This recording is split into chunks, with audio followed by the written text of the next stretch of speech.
एक नए जीवन को जन्म देने का अधिकार हमेशा से प्रकृति का ही रहा है, लेकिन जरूरी नहीं कि धरती पर जीवित हर जीव नेचुरल तरीके से ही जन्मा हो। आज टेक्नोलॉजी और साइंस की बदौलत इंसान हाइब्रिड पौधे और जानवरों को क्रिएट करना जान गया है। आज की वीडियो में हम आपको कुछ ऐसे ही हाइब्रिड जानवरों के बारे में बताने वाले हैं जिन्हें वैज्ञानिकों ने रिक्रिएट किया है। तो बात करते हैं ज़ुब्रॉन की।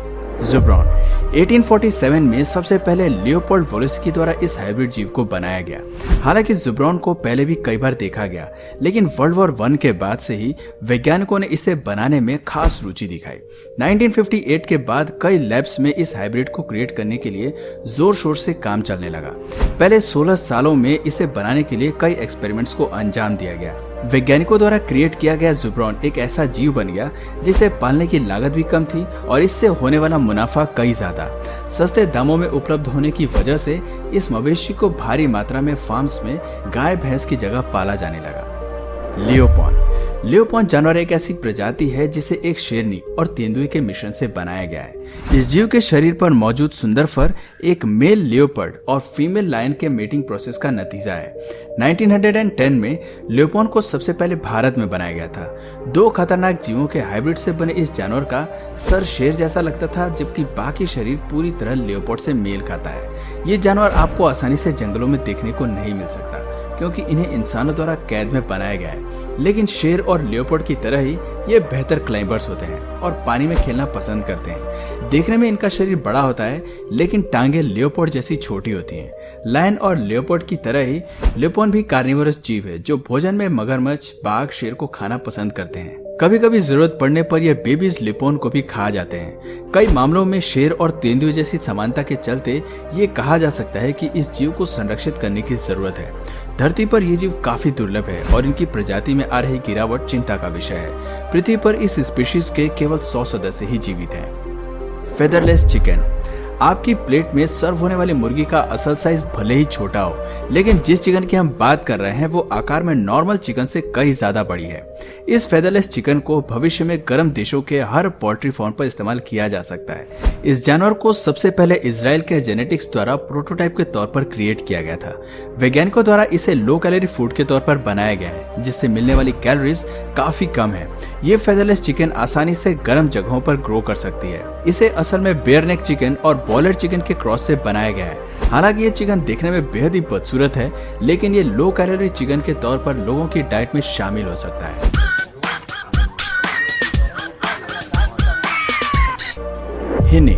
हिनी को नर मेल हॉर्सेस और फीमेल डोंकीज के मिक्सचर से क्रिएट किया गया है। ये हाइब्रिड जीव आकार में घोड़े से छोटे होते हैं और उनके शरीर पर मोटे फर की कोट होती है। ये दो जीवों के क्रॉस से बनने की वजह से खुद से प्रजनन नहीं कर सकते, जिससे इनकी संख्या को बढ़ाना मुश्किल हो जाता है। दरअसल खच्चर की तरह ही हिनी में प्रजनन की शक्ति नहीं होती, लेकिन आपको जानकर हैरानी होगी कि इंटेलिजेंस के मामले में हिन्नी बाजी मार लेते हैं। इनका दिमाग घोड़े से बेहतर होता है। ये जीव काम के मामले में गधे से ज्यादा कोऑपरेटिव होते हैं और इनकी कीमत भी काफी कम होती है। घोड़े और गधे को पालने से ज्यादा हिन्नी को पालतू बनाना ज्यादा आसान और किफायती होता है।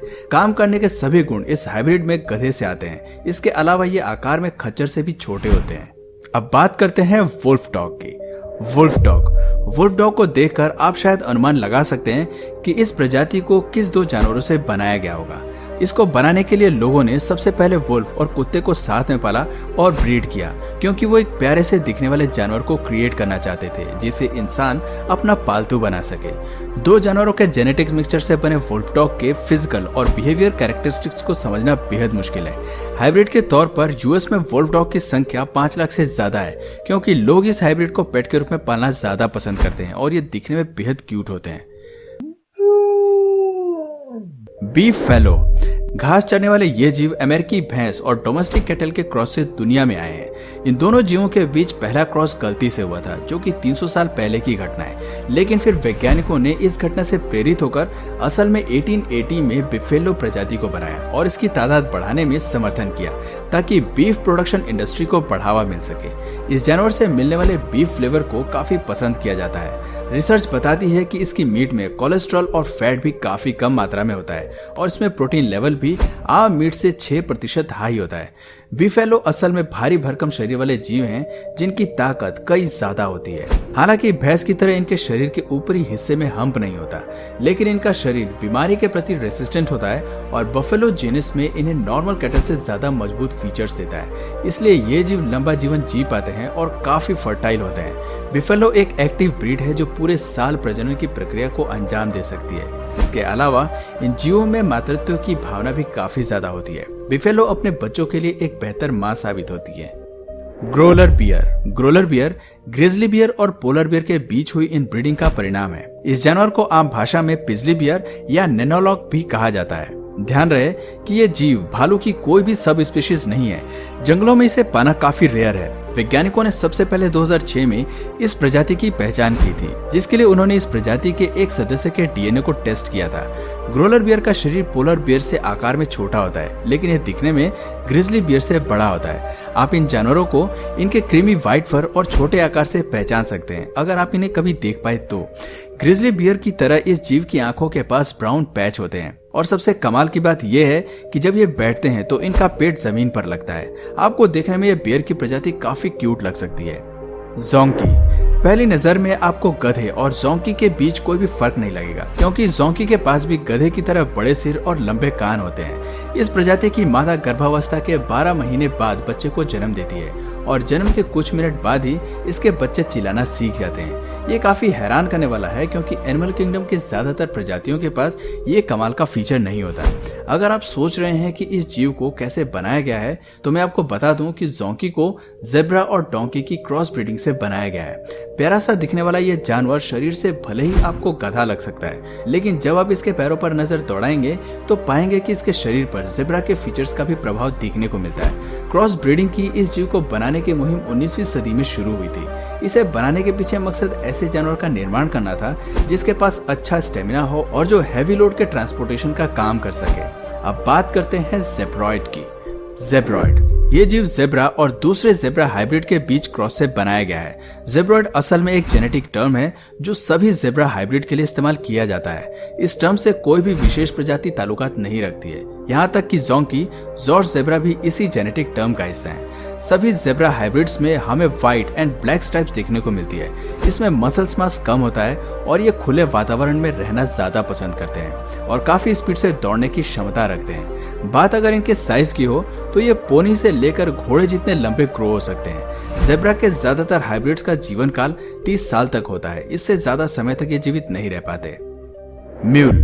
म्यूल असल में एक नर गधे और एक मादा घोड़े की संतान होती है। इस बात से तो हम सभी वाकिफ हैं कि घोड़े और गधे अलग अलग प्रजाति हैं, जिनमें पाए जाने वाले क्रोमोसोम्स भी अलग अलग होते हैं, लेकिन सभी मेल और फीमेल म्यूल इनफर्टाइल होते हैं। ये अपनी प्रजनन की प्रक्रिया से अपनी संख्या नहीं बढ़ा सकते हैं। इस जीव का आकार काफी कुछ इस बात पर निर्भर करता है कि वो किस ब्रीड के हॉर्स से पैदा हुआ है। ज्यादातर म्यूल आकार में छोटे लाइट वेटेड होते हैं, लेकिन बेहद काम के होते हैं। इस जानवर को ज्यादातर हैवी लाइट उठाने के लिए इस्तेमाल किया जाता है। पहाड़ी प्रदेशों में इसे खास तौर पर इस्तेमाल किया जाता है।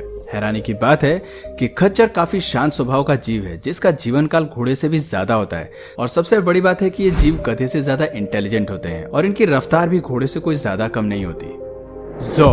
जौ याक और डोमेस्टिक कैटल का हाइब्रिड है। जौ शब्द तकनीकी तौर पर एक मेल हाइब्रिड को दर्शाता है, जबकि इस प्रजाति के फीमेल सदस्य को जोमो के नाम से जाना जाता है। मंगोलिया में इस जीव को किना से कहकर बुलाया जाता है। तिब्बत में इस जीव को आम गाय भैंस से ज्यादा तवज्जो दी जाती है, क्योंकि ये ज्यादा प्रोडक्टिव होते हैं। इनसे मिलने वाले दूध और मांस की मात्रा भी काफी ज्यादा होती है। इसलिए मंगोलिया और तिब्बत में लोग याक और दूसरे कैटल को पालने के बजाय जो को पालना ज्यादा पसंद करते हैं।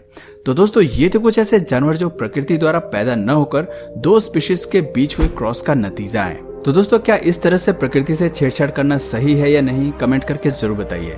और अगर इस वीडियो से आपको कुछ नया जानने या सीखने को मिला तो प्लीज इस वीडियो को एक लाइक करके अपने फ्रेंड्स और फैमिली में से जरूर शेयर करिए। और यदि आप इस चैनल पर नए हैं तो प्लीज इस चैनल को सब्सक्राइब करके बेल नोटिफिकेशन आइकन को ऑन कर लीजिए, ताकि हमारे आने वाले वीडियोस आप मिस न करें। मिलते हैं फिर किसी वीडियो में नए टॉपिक के साथ, तब तक के लिए नमस्कार।